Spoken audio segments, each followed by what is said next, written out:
ন্যায্য অধিকার না দিলে চুপ নয়, বরং জনগণের সঙ্গে থেকে লড়াই চালিয়ে যাওয়ার হুঁশিয়ারি দিয়েছেন বাংলাদেশ জামায়াতে ইসলামীর আমির ডাক্তার শফিকুর রহমান। এই হুঁশিয়ারি কোনো দলের জন্য, কোনো জোটের জন্য নয়, এটা জনগণের দাবি উল্লেখ করে 2 দিন আগে বিরোধী দলীয় নেতা বলেন, আমরা যেখানে ছিলাম সেখানেই থেকে গেলাম, কোনো পরিবর্তন এলো না। তার মতে সরকার স্বাধীন বিচার বিভাগ, স্বাধীন দুর্নীতি দমন কমিশন, স্বাধীন নির্বাচন কমিশন চাচ্ছে না। এসবের জবাবে আজ রোববার সংসদে বাজেট আলোচনায় অংশ নিয়ে স্বাস্থ্য প্রতিমন্ত্রী এম এ মুহিত বলেছেন, বিরোধী দল শুধু সেই সব সংস্কারের কথা বলে যেটা তাদের ক্ষমতার ভাগ দেবে।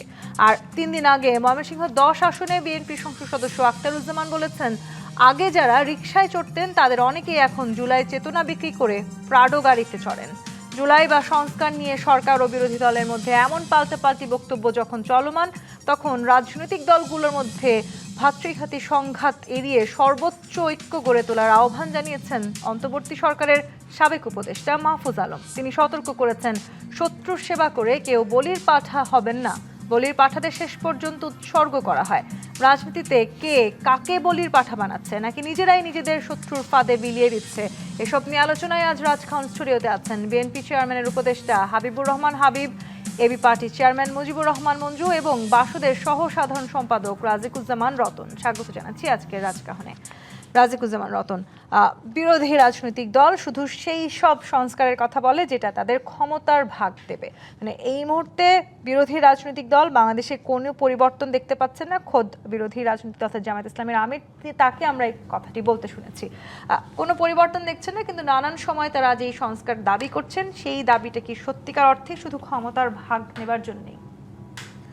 ধন্যবাদ। রাজনীতির সঙ্গে ক্ষমতার একটা ওতপ্রোত সম্পর্ক আছে। যদিও আমরা বলি রাজনীতি করি জনগণের জন্য, কিন্তু যারা ক্ষমতায় আসেন বা নির্বাচিত হন তাদের কাছে 3টা ক্ষমতা খুব গুরুত্বপূর্ণ: টাকার ক্ষমতা, প্রশাসনকে নিয়ন্ত্রণ করবার ক্ষমতা, কখনো কখনো ধর্মকে ব্যবহার করে মানুষকে প্রভাবিত করবার ক্ষমতা। এবং এই 3টাকে কাজে লাগাতে পারলে তারা মনে করেন যে তারা জনগণের উপর একটা কর্তৃত্ব করতে পারেন। এটাকে আমরা অনেক সময় হেজিমনি তৈরি করা বলি, মানে একটা আদর্শিক, মানসিক, সাংস্কৃতিক, রাজনৈতিক, অর্থনৈতিক কর্তৃত্ব তৈরি করা।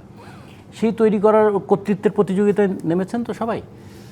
এখানে জনগণ হারিয়ে গেছে। যারা কর্তৃত্ব করছেন তাদের মল্লযুদ্ধের কাছে জনগণ এখন নাই। তাহলে আজকে কিন্তু কথাটা আলোচনা হওয়া উচিত ছিল, কেন নির্বাচনের 72 ঘন্টা আগে মার্কিন যুক্তরাষ্ট্রের সঙ্গে এই ধরনের অসম বাণিজ্য চুক্তি হলো, যার খেসারত বাংলাদেশের জনগণকে দীর্ঘদিন দিতে হবে। যে শিশু আজকে জন্মগ্রহণ করেনি, আগামীকাল করবে, অথবা যে বৃদ্ধ আজকে মৃত্যুবরণ করেননি, আগামীকাল মৃত্যুবরণ করবেন, তিনিও ঋণের দায়ে এবং ভবিষ্যতের একটা চুক্তির ফাঁদে দেশটাকে দেখে যাচ্ছেন তারা। ফলে এর বিরুদ্ধে কি খুব কিছু কথা আছে?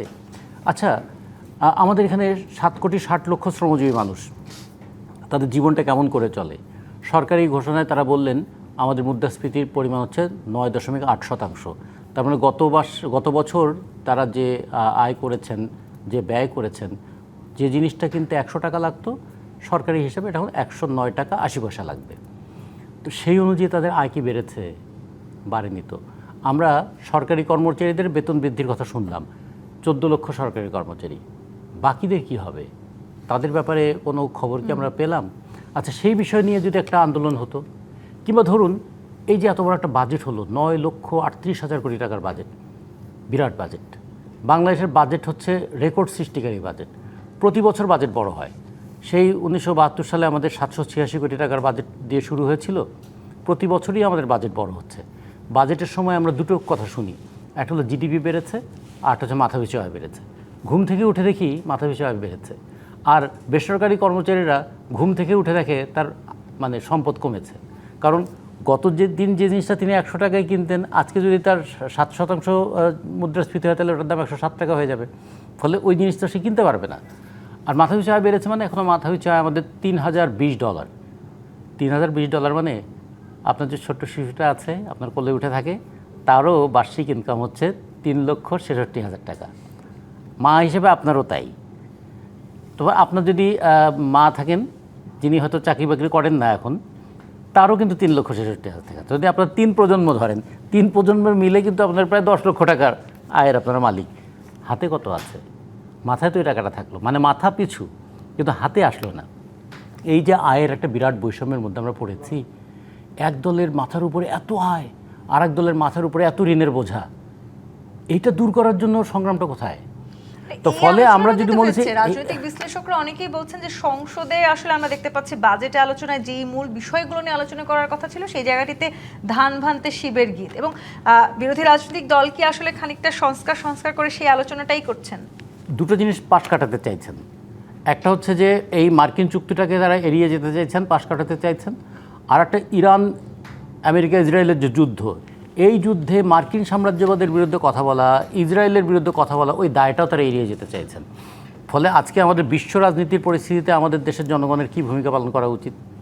কেন আমাদের আজকে বেশি দামে তেল কিনতে হচ্ছে? কেন আমাদের বিদ্যুতের ক্ষেত্রে এই ঘাটতি বলে বাংলাদেশের বিভিন্ন জায়গায় আমরা দেখছি যে লোডশেডিংয়ের বিরুদ্ধে আন্দোলন হচ্ছে? মানুষ কি জানতে পারে, বুঝতে পারে যে বিদ্যুতের এই ঘাটতিটা কেন হচ্ছে? ফলে রাজনৈতিক সংসদে গিয়ে যাদের করার কথা ছিল তারাই বা কি করছেন সাধারণের হয়ে? সেটাই আমরা বলছি, ধান ভান্তে শিবের গীত গাওয়াটা, তবুও তো সে ধান ভানতে ভানতে শিবের গীত গায়। এখন তো ধানই ভানছে না, শুধু শিবের গীতে গিয়ে যাচ্ছে। ফলে আমরা মনে করি কিছুটা ধান যদি ভানতো তবুও বুঝতাম যে জনগণের পক্ষে ধান না হোক, চাল না হোক, তুষ অন্তত কিছু আসতো। সেটাও তো আমরা দেখছি না। ফলে আমরা মনে করি রাজনীতিটাকে জনগণের কাছে নিয়ে যাওয়ার চেষ্টা করতে হবে। আর রাজনীতিটাকে ক্ষমতার চারপাশে আমরা দেখতে পাচ্ছি, রাজনীতি যদি ক্ষমতার চারপাশেই ঘুরতে থাকে তাহলে ক্ষমতাকেন্দ্রিক রাজনীতি হবে। রাজনীতি যদি জনগণের চারপাশে আসতে থাকে তাহলে জনজীবনের প্রত্যেকটা সমস্যা নিয়ে তারা। এই যে রাজনীতি ক্ষমতার চারপাশ দিয়ে ঘুরছে, কোনো পরিবর্তন হয়নি। মুজিবুর রহমান মঞ্জু, আপনাদের যারা জোট সঙ্গী জামায়াত ইসলামী, তাদেরকে আমরা বলতে দেখেছি যে আসলে এই রাষ্ট্রে আমরা যেখানে ছিলাম সেখানেই থেকে গেলাম। বিরোধী দলীয় নেতা সেই কথাটি বললেন। আবার যেই অভিযোগ রাজিকুজ্জামান রতন করলেন, যারা রাজনীতিবিদ আছেন কিংবা যে রাজনৈতিক দলগুলো আছে তারাও আসলে সেই ক্ষমতাকে কেন্দ্র করেই ঘুরছেন, জনগণকে কেন্দ্র করে এখনো ঘোরা শুরু করেন নাই। বিএনপি সংসদ সদস্য বললেন যে আগে যারা রিকশায় চড়তেন তাদের অনেকে এখন জুলাই চেতনা বিক্রি করে প্রাডো গাড়িতে চড়েন। মানে ওই তো একই চক্রে আমরা আবর্তিত হচ্ছি। একটা কথা তো বারবার সবাই বলছেন যে আমরা যে বদলটা চেয়েছিলাম, যে পরিবর্তনটা চেয়েছিলাম, সেই পরিবর্তন হয়েছে কিনা। বিএনপি কিন্তু বলছে পরিবর্তন হয়েছে। বিএনপি সেই পরিবর্তনের জন্য কিছু উদাহরণ দিচ্ছেন, যেগুলো আমরা দেখছি প্রধানমন্ত্রীকে কেন্দ্র করে, ওনার আচার আচরণ, ওনার কার্যক্রমের সিম্পলিসিটি, এটাকে ওনার একটা পরিবর্তন আকারে দেখছেন। হ্যাঁ, এটা অবশ্যই একটা উৎসাহব্যঞ্জক আসার কথা। কিন্তু আমরা যেটা বলি যে পরিবর্তনটা তো কাঠামোগত পরিবর্তনটা লাগবে। মানে তারেক রহমান খুব ভালো মানুষ, তারেক রহমান খুব সিম্পল মানুষ, তারেক রহমান না থাকলে ওখানে যদি কালকে হাবিব ভাই গিয়ে বসেন তাহলে হাবিব ভাই সেরকম হবেন কি না, সেটা তো নিশ্চয়তা নাই। সেই নিশ্চয়তার জন্যই তো আমরা সিস্টেম বানাতে হবে। তারেক রহমান যেটা করছেন, উনি কিন্তু সিস্টেম ব্রেক করছেন। ওনার প্রোটোকল আছে ধরেন 10,000 টাকার, উনি সেখানে 5,000 টাকার প্রোটোকল নিচ্ছেন। ওনার হয়তো এখতিয়ার আছে 10 বর্গ মাইল, উনি হয়তো 2 বর্গ মাইল ব্যবহার করছেন। এতটুকু পরিবর্তন। আমরা বলতে চাচ্ছি যে টোটাল সিস্টেমটাকে, কাঠামোটাকে পরিবর্তন করার জায়গাটা। যেমন দেখেন, বলছেন সরকারি দলের একজন এমপি যে ক্ষমতার ভাগ বসাতে তারা সংস্কার চায়। আমি যদি উল্টা করে বলি যে ক্ষমতার ভাগ অন্যদেরকে দিতে হবে বলে আপনারা সংস্কার চান না, বিষয়টা কিরকম? আবার এই জায়গাটিতে আমি একটু যুক্ত করি মুজিবুর রহমান মঞ্জু, যে কথাটি রাজিকুজ্জামান রতন বললেন যে আপনাদের আসলে যেই কাজগুলো সংসদে করার কথা ছিল সেই কাজগুলো না করে অন্য আলোচনা বেশি করছে। মানে ধান ভানতে অন্তত শিবের গীত গাইলে অন্তত ধানটা ভানা হতো, সেই ধানটুকুও ভানার জায়গাটিতে বিরোধী রাজনৈতিক দল যেতে পারলো না। এইটা আপনি যেটা বলেছেন, যেমন আমি দেখলাম যে সংসদে আজকে এখন তো চলছে বাজেট নিয়ে আলোচনা, অনেককেই দেখছি বাজেট ছাড়া অপ্রাসঙ্গিক আলোচনা করছেন, অপ্রাসঙ্গিক বিতর্ক করছেন, ব্যক্তিগত ইস্যু তুলে আবার সেখানে পয়েন্ট অফ অর্ডারে দাঁড়াচ্ছেন, সময় নষ্ট হচ্ছে। এখন এটা তো এই টোটাল সিস্টেমটাকে তো আমরা বদলাতে চেয়েছিলাম। সেই সিস্টেমে তো বিরোধী রাজনৈতিক দলও আছে, আপনারাও আছেন। হ্যাঁ, সেটাই তো আমি বলছি। আমরা বলছি যে আমরা কিন্তু সরকারি দল, বিরোধী দল উভয় জায়গার মধ্যে আমরা দেখছি যে পুরনো রাজনীতিটাই আবর্তিত হচ্ছে। কিছু কিছু পরিবর্তনের ইঙ্গিত আছে। যেমন ধরেন, এই যে প্রধানমন্ত্রী বিদেশ সফর থেকে আসলেন, সাধারণত আমরা দেখি প্রধানমন্ত্রী বিদেশ সফর থেকে আসলে সরকারি দল প্রশংসা করে, বিরোধী দল সেটাকে মানে সমালোচনা করে। এখানে আমরা দেখছি যে না, সরকারি দল বিরোধী দল উভয় এটাকে সাধুবাদ জানিয়েছেন। তাহলে এখানে একটা চেঞ্জ দেখতে পাচ্ছি। সুতরাং একেবারেই যে পরিবর্তন নাই এটাও বলা যাবে না, কিন্তু কাঙ্ক্ষিত জায়গার পরিবর্তনটা আমাদের দরকার। আমরা যেটা বলতে চাচ্ছি যে শফিকুর রহমান সাহেব ভালো মানুষ, তারেক রহমান সাহেব ভালো মানুষ, নাহিদ ইসলাম সাহেব বিপ্লবের নেতা ভালো মানুষ, ওনাদের মানুষ কেন্দ্রিক পরিবর্তনটা বলছি না, আমরা বলছি পদ্ধতিগত পরিবর্তনের জায়গাটা। যেমন আপনি দেখেন পার্লামেন্টে একেবারেই পুরানো ধাঁচে চলছে, মানে প্রত্যেক বক্তা অন্তত মাননীয় স্পিকার শব্দ সম্বোধন করে, না হলে ঘন্টা 2 ঘন্টা ধরে শুধু মাননীয় স্পিকার বলছেন। এখানে কি আমরা এটা পরিবর্তন আনতে পারি না? এবং এগুলোর ব্যাপারে এই রেওয়াজগুলো পরিবর্তন আনতে পারি না? পারি তো। তো আমি যে কথাটা আপনি যে কথাটা বলছেন সেটা হচ্ছে যে এই পরিবর্তনে মুখ্য ভূমিকা কার? সরকারি দলের হবে না বিরোধী দলের হবে? বিরোধী দলের তো এখানে যেহেতু তার মানে সংখ্যাধিক্যে সে পেছনে আছে, সরকারি দলের 2/3 অবস্থান আছে। আমরা মনে করি পরিবর্তনটা কি, ধরেন আমরা যেটা এতদিন দেখে এসেছি, যারাই সরকারে যায় সব জায়গায় তাদের প্রভাব, বাজারে তাদের প্রভাব, থানায় তাদের প্রভাব, আদালতে তাদের প্রভাব, সরকারি অফিসে তাদের প্রভাব, এটাই তো দেখেছি। তাহলে এই পরিবর্তনের জন্যই আমরা বলেছি যে আইন বিভাগে পরিবর্তন আনতে হবে, বিচার বিভাগে পরিবর্তন, তারপর দুদকে পরিবর্তনটা কি সেখানে যাতে এরকম না হয়, সরকারের যিনি ইচ্ছা তিনি যাতে না বসে না যান। আপনি দেখেন প্রত্যেকটা বিশ্ববিদ্যালয়ে আমরা যে সমালোচনাটা করছি, মানে একটু সহজভাবে যদি অন্যভাবে বলা যায় তাহলে মানে সরকারি লোকজন যেখানে বসে আছেন সেখানে বিরোধী রাজনৈতিক দলের নেতাকর্মীরা বসতে চাইছেন না না না, আপনি যদি একটু আগে অন্তর্বর্তীকালীন সরকারের অবস্থাটা দেখেন, অন্তর্বর্তীকালীন সরকারের সময় আপনি দেখবেন বেশিরভাগ জায়গায় বিএনপির লোক, জামাতের লোক নানাভাবে নিয়োগকৃত হয়েছে, কিন্তু তারা একেবারে মেইন স্ট্রিম পার্টির লোক না। তারা হয়তো পার্টি সমর্থিত লোক, কিন্তু তারা হয়তো কোনো না কোনোভাবে তাদের একটা যোগ্যতা বিবেচনায় তাদেরকে দেওয়া হয়েছে। কিন্তু বিএনপি আসার পরে যেটা করেছে, একদম সরাসরি পার্টির লোক নিয়োগ দিয়েছে। প্রত্যেকটা আপনি দেখেন জেলা প্রশাসনে যেখানে প্রশাসক নিয়োগ দেওয়া হয়েছে, আপনি ক্রিকেট বোর্ড দেখেন, আপনি ফুটবল ফেডারেশন দেখেন, আপনি আমাদের কি বলে এই বাংলাদেশ ব্যাংকের জায়গায় দেখেন, বিভিন্ন ব্যাংকগুলোতে দেখেন। তো এটাতে সমস্যা কোথায় আমি আপনাকে বলি, যেমন এই যে আইন শৃঙ্খলা পরিস্থিতির উন্নতি হচ্ছে না কেন? আইন শৃঙ্খলা পরিস্থিতি উন্নতি হওয়ার কথা ছিল। আইন শৃঙ্খলা পরিস্থিতি উন্নতি হচ্ছে না এই জন্য যে এই থানার ওসি, এসপি এইসব নিয়োগগুলো, ডিআইজি নিয়োগগুলো ঠিকই আবার আগের মতো রাজনৈতিক কায়দায় হচ্ছে, রাজনৈতিক বিবেচনায় হচ্ছে। এই জায়গাটিতে আসবো আপনার কাছে, মানে রাজনৈতিক বিবেচনায় না আসার যে জায়গাটি, হাবিবুর রহমান হাবিব আপনার কাছে আসি। যেই আলোচনাটি আসলে আমরা করছি, যেটি আজকে স্বাস্থ্য প্রতিমন্ত্রী বললেন যে বিরোধী দল শুধু সেই সব সংস্কারের কথাই বলছে যেটা তাদের ক্ষমতায় ভাগ দেবে, কিন্তু যেটি মুজিবুর রহমান মঞ্জু বললেন যে সরকার আসলে ক্ষমতায় আসার পর থেকে সব জায়গায় শুধু নিজেদের পার্টির লোককেই নিয়োগ দিল। আপনাকে ধন্যবাদ। আপনার মাধ্যমে ডিবিসির সম্মানিত দর্শক শ্রোতাদেরকে আমার সশ্রদ্ধ সালাম। বিজ্ঞ দুইজন অত্যন্ত জ্ঞানী গুণী আমার আজকের অনুষ্ঠানের কি বলবো সমালোচক আমার প্রিয় মঞ্জু ভাই এবং রাজুকুজন রতন। আসলে এখন বিএনপি ক্ষমতা এসেছে, আমার ভাই মঞ্জু বললেন যে বিএনপির লোকজনকেই বসাচ্ছে। যখন ইন্টারিম গভর্নমেন্ট ক্ষমতা ছিল তা কারা ছিল? ঢাকা বিশ্ববিদ্যালয়ের ভাইস চ্যান্সেলর কে ছিল? চট্টগ্রাম বিশ্ববিদ্যালয়ের ভাইস চ্যান্সেলর কে ছিল? রাজশাহী বিশ্ববিদ্যালয়ের ভাইস চ্যান্সেলর কে ছিল? খুলনা বিশ্ববিদ্যালয়ের ভাইস চ্যান্সেলর কে ছিল? হিসেবটা করেন তো, তারা কারা? তারা তো সবাই জামাত ইসলামের সমর্থকই ছিল। এখন বিএনপি যারা করে, শিক্ষকরা সব দলের, তারা কোন পদে ছিল এটা কি পদের ব্যাপারটা না, পদের ব্যাপারটা না, ব্যাপারটা হলো যে তারা কোন দলের সমর্থক ছিলেন।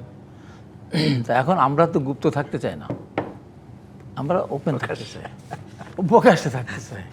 আর গুপ্ত থাকার অভ্যাস যাদের, এখন প্রশাসন বিভিন্ন জায়গায় গুপ্ত আছে, তো অনেক জায়গায় এখন গুপ্ত আছে। গুপ্তের চেয়ে প্রকাশ্যে থাকা ভালো। এখন ধরেন বলবেন যে ঢাকা সিটি কর্পোরেশনে, উত্তর সিটি কর্পোরেশনে বিভিন্ন জায়গায় আপনাদের নিজস্ব লোক দিয়েছেন। হ্যাঁ ঠিকই তো, কাকে দিবে? আমি যদি আমার একটা পরিকল্পনা বাস্তবায়ন করতে চাই, মার্কিন যুক্তরাষ্ট্র তাকে দেখেন না, যখন সরকার পরিবর্তন হয়, রাষ্ট্রপতি যখন ট্রাম্প হয়, তখন টোটাল সেট আগেরটা বেড়ে চলে আসে। আপনারা তো সেটা বলেন না, আপনারা তো বলছেন যে আপনারা চেঞ্জ করবেন। না না, আসে, তার চলে আসে। এখন কিছু কিছু ক্ষেত্রে আছে তো। কিন্তু আবার যে অভিযোগটি মুজিবুর রহমান মঞ্জু করলেন যে আপনারা যদি সত্যিকার অর্থে এই স্বাধীন জায়গাটি চাইতেন, তাহলে আপনারা স্বাধীন বিচার বিভাগ, স্বাধীন দুর্নীতি দমন কমিশন, স্বাধীন নির্বাচন কমিশন কেন চাচ্ছেন না? আমি স্বাধীন নির্বাচন কমিশন করলাম, স্বাধীন বিচার বিভাগ করলাম, আমি কোর্টের নির্দেশ দিয়ে দিলাম আমাকে জেলে দাও, আমাকে ছেড়ে দাও, বিগত আমাদের দেশে। স্বাধীন নির্বাচন কমিশন বানালাম, আমি নির্বাচন তত্ত্বাবধায়ক নির্বাচন তত্ত্বাবধায়ক সরকার আনলাম না, 2/3 মেজরিটি নিয়ে আমি ওটা বদলাই দিলাম। কোনটা? আমরা বলেছি জনগণ যেন ভোটাধিকার প্রয়োগ করতে পারে, জনগণের কাছে তো আমাদেরকে যেতে হবে। আমরা যদি ভালো কাজ করতে না পারি, 5 বছর পর জনগণ আমাদের থেকে মুখ ফিরিয়ে নেবে।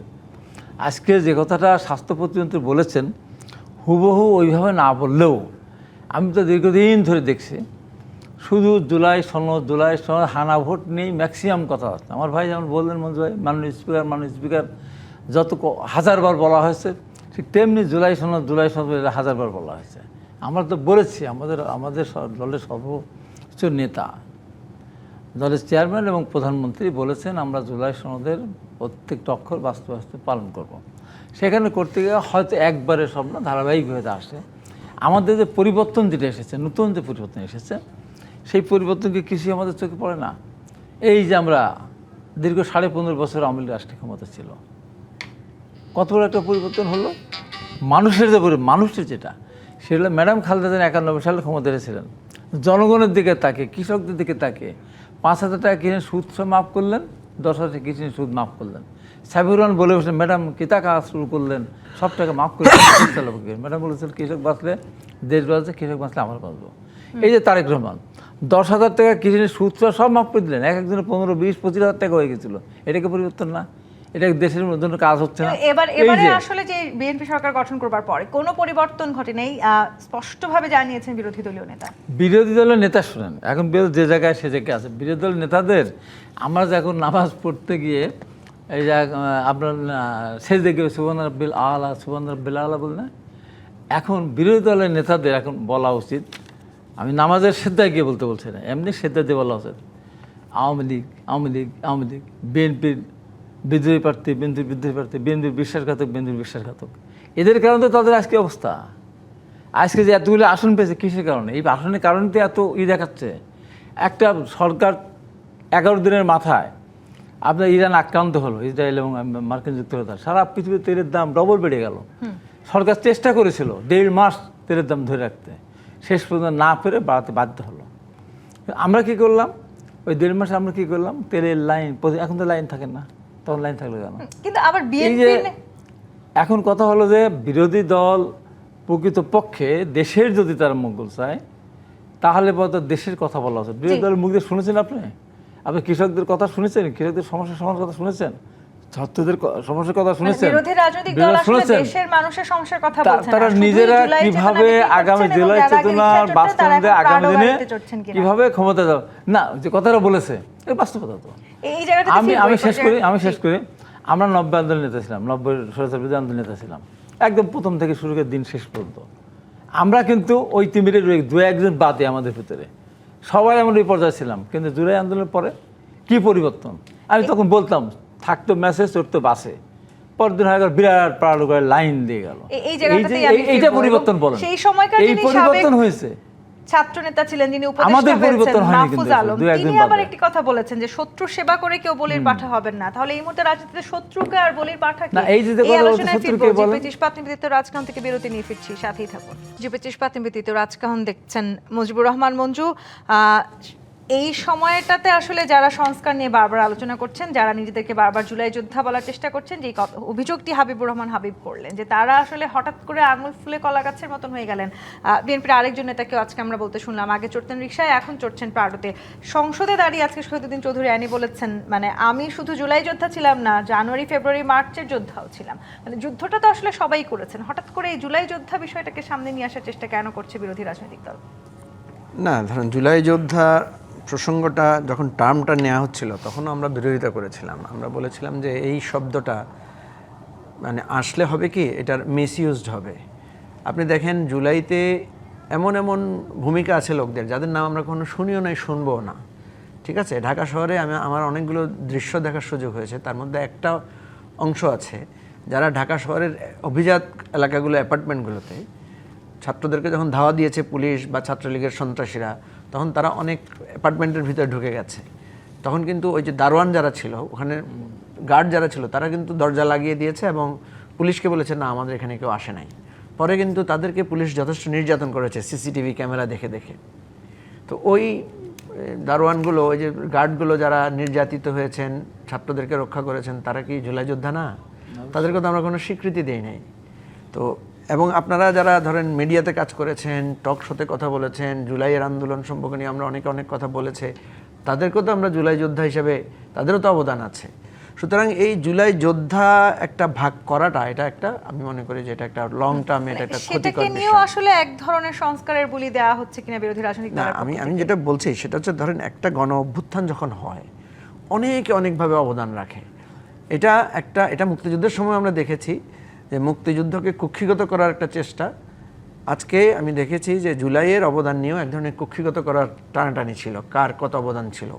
স্পষ্ট কথা হচ্ছে, আমরা রাজনৈতিক দলগুলো জুলাই অভ্যুত্থানকে একটা অংশ আপনার ভূমিকা রেখেছে, কিন্তু তারা সামনে আসেনি। যেমন বিএনপি, জামাতকে আমরা দেখেছি, তারা কিন্তু নিজের ব্যানারের নামে সামনে আসে নাই, তারা পেছন থেকে সর্বাত্মক সহযোগিতা দিয়েছে। আর আমরা যে সমস্ত মাঝারি রাজনৈতিক দলগুলো ছিলাম, আমরা কিন্তু সামনে ছিলাম, আমরা প্রকাশ্য দলের নামেই আমরা জুলাইকে ওন করেছি। এখন এটা নিয়ে তো বাহাদুরি করার কিছু নাই। এখানে মূল রাজনৈতিক শক্তি তো বিএনপি এবং জামাত, তারা যদি না থাকতো তাহলে আমরা তো এই জুলাই অভ্যুত্থানকে সফল করতে পারতাম না। এখন জুলাই সফল হয়ে যাওয়ার পরে কার কি পরিণত হতো, কে কি করেছে, কে রিকশায় চড়ে, কে এখন প্রাডোতে চড়ে, এগুলো এই বিতর্কটা তোলা আমরা মনে করি যে অহেতুক। আপনি দেখেন জুলাইতে যারা সংগ্রাম করেছে, লড়াই করেছে, তারা তো ইউনিভার্সিটি হলে ছিল। পরবর্তীতে যখন তারা উপদেষ্টা হয়ে গেল, তারা তো প্রাডো গাড়িতে চড়বেই, তাদের তো সরকারি প্রটোকল থাকবেই। আমরা উপদেষ্টাদের কথাই তো বলা হয় নাই, আর অন্যান্য যারা নেতা ছিলেন আমার কথা হচ্ছে এই ধরনের ভেগ কথা আপনি বলে জুলাইকে প্রশ্নবিদ্ধ না করে আপনাকে সুনির্দিষ্ট, যেমন আমি দেখলাম যে স্বরাষ্ট্রমন্ত্রী প্রধানমন্ত্রীকে অনুরোধ জানিয়েছেন তদন্ত করার জন্য। আরে ভাই, প্রধানমন্ত্রীকে অনুরোধ জানাতে হবে কেন? তদন্ত তো যে কোনো অন্যায়ের বিরুদ্ধে তদন্ত তো স্বরাষ্ট্রমন্ত্রী নিজে ইনিশিয়েট করতে পারেন। আমার কথা হচ্ছে এই ধরনের জুলাই না, মুক্তিযুদ্ধকেও নিয়েও কেউ যদি অন্যায় করে, আমরা কি তাদেরকে মুখোমুখি করেছি না জবাবদিহিতার? অবশ্যই। একজন মুক্তিযোদ্ধা যেমন দেশের জন্য জীবন হাতে রেখে যুদ্ধ করেছেন, কিন্তু উনি যদি কোনো দেশের আইনে অন্যায় করে থাকেন, উনি যদি দুর্নীতি করে থাকেন, উনি তো আইনের ঊর্ধ্বে হতে পারেন না। ঠিক তেমনিভাবে জুলাইতে আমরা যারা অবদান রেখেছি, সংগ্রাম করেছি, আহত হয়েছি, জেলে গিয়েছি, সামনে সারিতে নেতৃত্ব দিয়েছি, আমরা সবাই যেভাবে করেছি, তার মানে এটা না জুলাই আমাকে অন্যায় করার, আমার আইন ভঙ্গ করার এখতিয়ার দেয় না, দুর্নীতি করার এখতিয়ার দেয় না। সেই জুলাই যোদ্ধাদের মধ্যে সেই সময়কার তৎকালীন অন্তর্বর্তীকালীন সরকার প্রধান, যাকে মাস্টার মাইন্ড বলেছিলেন, যিনি পরে উপদেষ্টাও হলেন, মাহফুজ আলম, তিনি সতর্ক করেছেন যে শত্রুর সেবা করে কেউ বলির পাঠা হবেন না। মানে খুবই ছোট করে একটু জানতে চাই, আপনি আসলে কি মনে করেন এই মুহূর্তে বাংলাদেশের শত্রুটাকে রাজনীতির অঙ্গনে, আর বলির পাঠা কারা হচ্ছেন? মাহফুজ আলম যে বলির পাঠা হয়েছেন, যদি আমি ধরে নিই যে মাহফুজ আলম নিজেই বলির পাঠা হয়েছেন, কারণ দেখেছি আমরা আমাদের জুলাইতে বিভেদটা শুরু হয়েছিল মাহফুজ আলমকে দিয়েই, এবং মাহফুজ আলমকে ঘিরে কিন্তু প্রচুর সমালোচনা হয়েছে তার কার্যক্রম নিয়ে। সুতরাং আমি মনে করি যে উনি যেভাবে বলির পাঠা হয়েছেন, উনি কোন শত্রুর সেবা করেছিলেন সেটা আমাদেরকে জানতে হবে। হাবিবুর রহমান হাবিব, মানে এই মুহূর্তের অবস্থানটার জায়গাতে তো তিনি বলেছেন শত্রুর সেবা করে কেউ বলির পাঠা হবেন না, বলির পাঠাতে শেষ পর্যন্ত উৎসর্গ করা হয়। মানে এই সরকারও কি আসলে বলির পাঠা তাকেও কি উৎসর্গ করা হয়েছিল কি না, এটা তো ব্যাখ্যাটা সেই ভালো দিতে পারবেন। আর যেটা অন্তর্বর্তীকালীন সরকারের প্রধান ডক্টর ইউনূস সাহেব যেটা বলেছিলেন, মাস্টার মাইন্ড, যেদিন উনি বললেন তার আধা ঘন্টার ভিতরে আমি জবাব চেয়েছিলাম অন্তর্বর্তীকালীন সরকারের প্রধানের কাছে, যে দেশে এসে আপনাকে বলতে হবে যে মাস্টার মাইন্ড কতদিন ধরে সে কাজ করেছে, কতগুলি কম্পিউটার ছিল, কতজন তার লোক ছিল। মাস্টার মাইন্ড হলে তো হুট করতে হবে না, তার কার্যক্রম থাকতে হবে না। তো সেটা বিতর্কিত কথাবার্তা উনি বলেছেন, এখনও বলছেন। কাকে শত্রু ভাবতেছেন, কাকে উনি কথার উনি ব্যাখ্যা দিতে পারবেন। তবে আমি পরিষ্কার করে যে কথাটা বলতে চাই, যে মঞ্জু ভাই যে কথাটা বললেন আসলে তো তাই।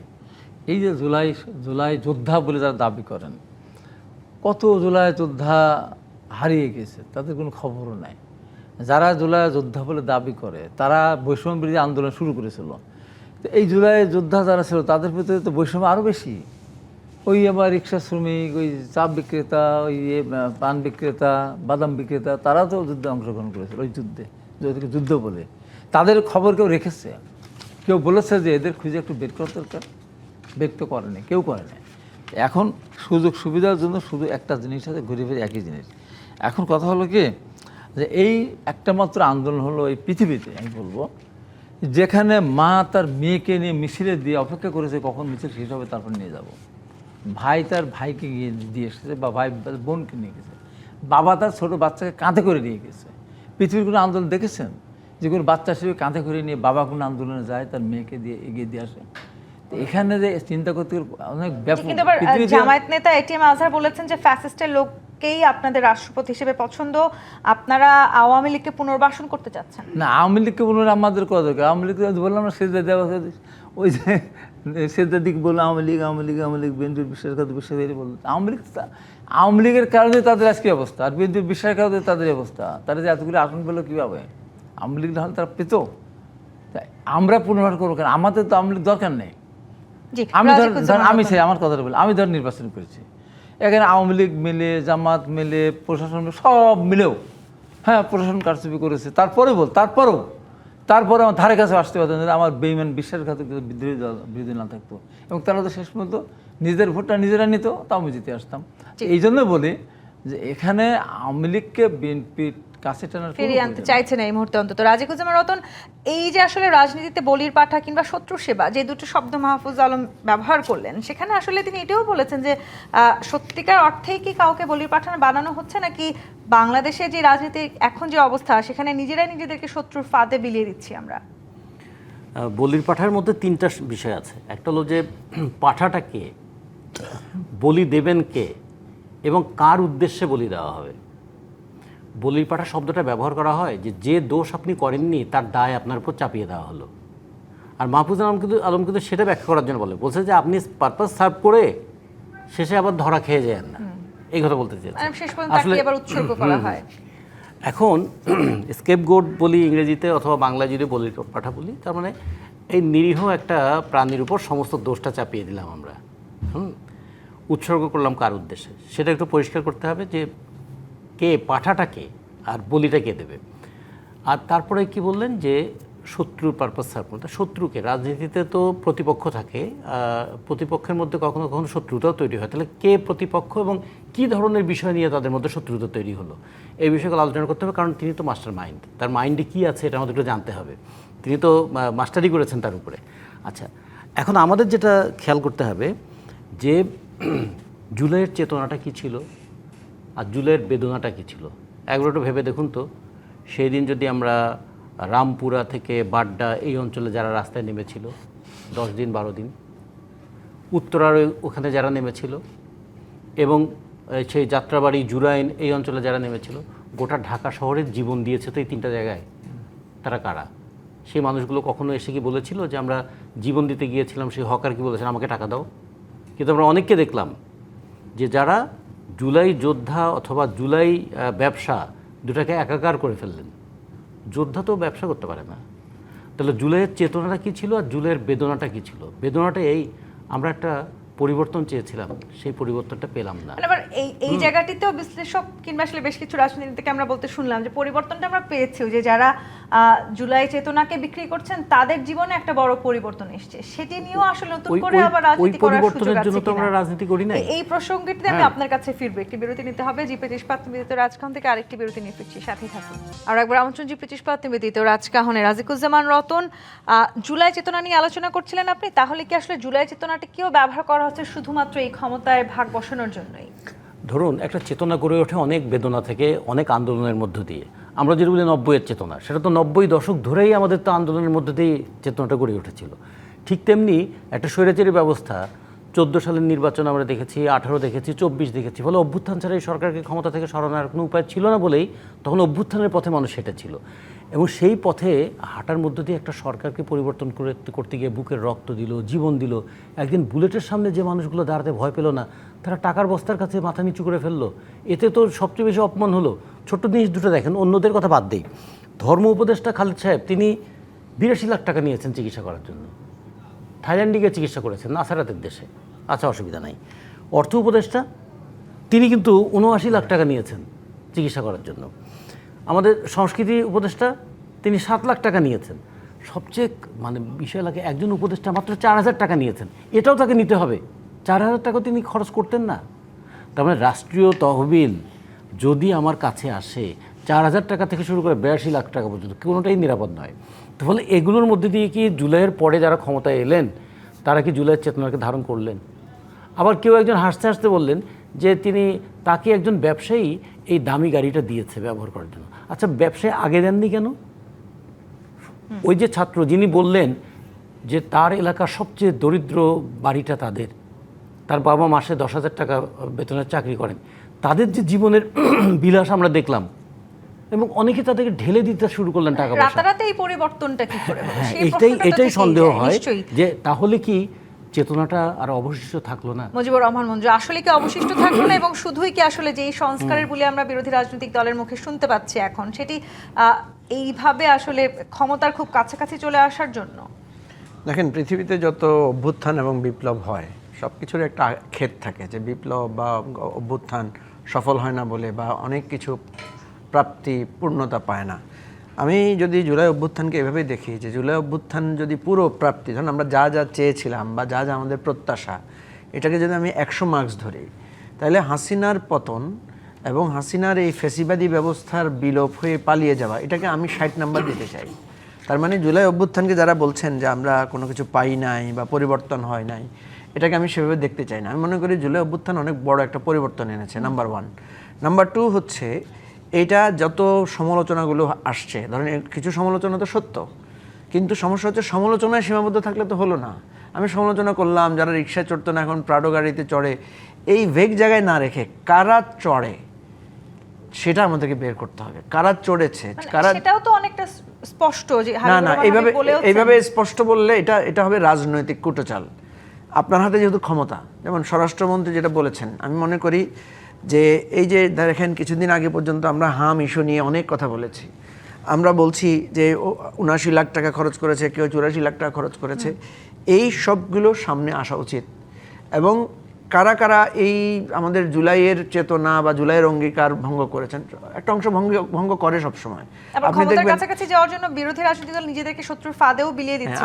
আপনি একটা জিনিস খেয়াল রাখতে হবে, ওই যে বলছে যে আমাদেরকে লোকেরা গাড়ি চড়তে দেয়, এটা কিন্তু আমাদের সোশ্যাল ফেনোমেনন একটা, যে গাড়ি তো রতন ভাইকে দিচ্ছে না, গাড়ি তো আমাকে দিচ্ছে না, গাড়ি তো হাবিব ভাইকে দিচ্ছে না, গাড়ি ঠিকই মন্ত্রী এমপি যারা হচ্ছে তাদেরকে দিচ্ছে। তাহলে এটা আমাদের সোশ্যাল ফেনোমেনন যে ওরা যখন হিরো হয়ে গেছে, ওরা যখন বিজয় অর্জন করেছে, তখন প্রচুর লোক তাদের, অথচ আমি তো আপনাকে 8-10টা ঘটনা বলতে পারবো, ওদেরকে রাখার জন্য জায়গায় খুঁজে পাই নাই। বহু লোককে ফোন করেছি, ভাই আপনার বাসায় একটু থাকতে দেন, উনি বলছে আমার ফ্যামিলি অসুবিধা আছে। তাহলে তো অনেকেই আছেন তাদেরকে অস্বীকার করেছেন, তাদেরকে আশ্রয় দেওয়ার কথা অস্বীকার করেছেন, তাদের কারাগারে জেলখানায় তাদেরকে যখন ডিবি অফিসে নেওয়া গেছে তখন অনেককে আমরা পাঠানোর চেষ্টা করেছিলাম যে ভাই আপনি যান, অনেকে তো যেতে অস্বীকার করেছেন। তাহলে বিপ্লবের গণ অভ্যুত্থানে নানা রকম সিনারিও থাকে। এখন যেটা হয়েছে যে যখন তারা এম্পাওয়ার্ড হয়ে গেল, তারা যখন ক্ষমতায় বসলো বা তারা যখন বিজয়ী শক্তি আকারে আবির্ভূত হলো আমরা সবাই মিলে, তখন দেখা গেল যে সুবিধাবাদী চক্র আশেপাশে ঘুরঘুর করেছে। সেই সুবিধাবাদী চক্রের কাছ থেকে সুবিধা গ্রহণ করেছে। কেউ সুবিধাবাদী চক্রকে মানে ইগনোর করেছে, কেউ সুবিধাবাদী চক্রের ফাঁদে পা দিয়েছে। হাবিবুর রহমান, আমাদেরকে এগুলো পরিষ্কারভাবে আনতে হবে সামনে, শুধু সমালোচনার আকার রাখলে হবে না। নেতাকর্মীরা ক্ষমতায় এসে রাষ্ট্রীয় তহবিল অপব্যবহার করছে, যে অভিযোগ রাজিকুজ্জামান রতন এবং মুজিবুর রহমান মঞ্জু বলেন, সেটিও আসলে যেমন স্পষ্ট হওয়া উচিত, তেমনি আপনারা আসলে নানান সময় বিভিন্ন বক্তব্য দিয়ে রাজনৈতিক কুটচাল করছেন কিনা। আমরা রাজনৈতিক কুটচাল করছি না। আমাদের কথা হলো যে আমরা তো আগে ক্ষমতা ছিলাম, বিএনপিতে নতুন ক্ষমতা এসেছে তা তো না, বিএনপির কাছে দয়া এসেছে তাও না। বিএনপি জীবন দিয়ে রক্ত দিয়ে দীর্ঘ 15.5 বছর আন্দোলন সংগ্রাম করে দেশটাকে ওই জায়গায় নিয়ে গিয়েছিল। তারপরে বৈষম্যবিরোধী আন্দোলন হয়েছে, সবাই অংশগ্রহণ করেছে, দেশের আপামর জনসাধারণ, সরকার পতন হয়েছে। পতন হওয়ার পর যে জিনিসটা আমরা দেখলাম, এই যে অবক্ষয়, ভাষার অবক্ষয়, কথার অবক্ষয়, চিন্তা চেতনার অবক্ষয়, নৈতিকতার অবক্ষয়, একটু চিন্তাও করা যায় না। জুলাই আন্দোলনে যারাই ছিল মাঠে, আপনি দেখাতে পারবেন যার একটু নেতৃত্ব করেছে, কার আইফোন নেই, কার পরিবর্তন হয় নাই, ব্যাপক পরিবর্তন হয়েছে। এবং ওই সময় যারা সরকারে ছিলেন, যাদের কোনো আইফোন কিনে দিয়েছে সালাউদ্দিন ভাই, বিএনপি নেতারাই তো আইফোন, আরে বাবারে সে তো কিনে দিয়েছে আন্দোলনের মধ্যে। সেটাই তো আন্দোলনের পরে কথা বলছি, সে তো প্রয়োজনে কিনে দিয়েছে। ক্ষমতার কাছাকাছি আমি বললাম যে না, তখন তো না, যখন আইফোন কিনে দিয়েছেন তখন কি আমরা মানে আমরা মনে করছি আন্দোলন সফল হতেও পারে, নাও পারে, আরও নির্দেশন হতে, সেটা প্রয়োজন। আমি বললাম যে আন্দোলনের পরে যারাই মাঠে ছিল তাদের পরিবর্তন ব্যাপক, এবং পরবর্তী সরকার এসেছে, সেই সরকার বহু অনিয়ম করেছে, যে অনিয়মের কোনো শেষ নেই, কোনো শেষ নেই। যেমন তার প্রধান উপদেষ্টার কথা যদি বলি, উনি নিজে ট্যাক্স মাফ করে নিয়েছেন, 27 সাল নাকি 30 সাল পর্যন্ত ট্যাক্স দেওয়া লাগবে না, কত লক্ষ টাকা, কোটি টাকা, এই যে সমস্ত কথা, কার নাম আপনি একটা লোক দেখান তো যে লোকটা আপনার নিয়মের মধ্যে চলেছে। মানে বিএনপি নেতাকর্মীরা কি এখন আমরা নিয়মের মধ্যে না, চলতে এখনও না, আমাদের তো পরিষ্কার বক্তব্য, আমাদের পরিষ্কার বক্তব্য যে নিয়মের বাইরে গেলে পর অবশ্যই তাদের বিরুদ্ধে ব্যবস্থা গ্রহণ করা হবে। একটা জিনিস আমি আপনাদেরকে বলি, আমাদের কোনো পরিবর্তন যদি না হয়ে থাকে, একটা পরিবর্তন হয়েছে, আমরা এই যে এখন আমরা বর্ষার সময় আমাদের ভারত পানি যে ডুবই দেয়, শুষ্ক মৌসুমে মরুভূমি পানি দেয়, আমরা একটা সিদ্ধান্ত নিতে পেরেছি। তারেক রহমানকে এইটা দেখেন, তারেক রহমানের নেতৃত্বে যে সরকার পদ্মা ব্যারেজ করে ঘোষণা দিল, তিস্তা ব্যারেজ করার ঘোষণা দিল, এটা তো বিশাল পাওয়া না, এটা বিশাল পাওয়া। আমার ব্যক্তি পাওয়া, আমার দলের পাওয়া হচ্ছে, আমার দেশের পাওয়াটা তো অনেক বড়। আজকে আমার মাথা উঁচু করে কথা বলা শিখেছি।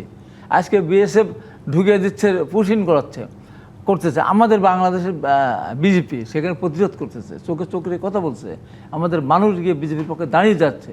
এটা তো আগে ছিল না। একতরফা তারা সীমান্তে মেরেছে, ধাক্কা দিয়ে ফেলে দিয়েছে, সেটা তো এখন পাচ্ছে না। এটা কি পরিবর্তন না?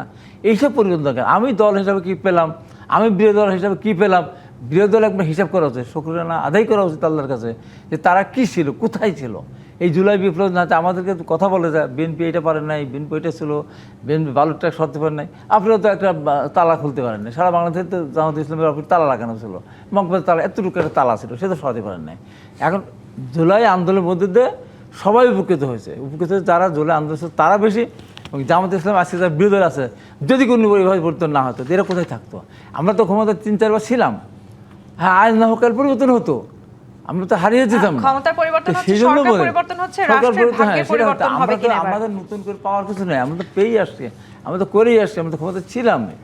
আজকে যারা বিরোধী দল একটু সমঝোতা, একটা সময় চলা উচিত। জি। আজকে ওয়ার্কআউট সেই করেছে প্রত্যাশা আমরা তারা। রাখতে না, এই চাই। ওয়ার্কআউট করলো যে কোন কারণে আমরা ওয়ার্কআউট সেই করলো? প্রত্যাশা রাখতে চাই, সব রাজনৈতিক দল কথা বলেন। সমঝোতায় আসুক। হাবিবুর রহমান হাবিব, মুজিবুর রহমান মঞ্জুর, আজিকুজ্জামান রতন, ধন্যবাদ আজকে রাজকাহনে সময় দেওয়ার জন্য। আজকের মতো বিদায় নিচ্ছি। জি পেচ ইস্পাত নিবেদিত রাজকাহন থেকে ফিরবো আগামীকাল রাত 10টায় নতুন রাজকাহন নিয়ে। ডিবিসির সঙ্গেই থাকুন।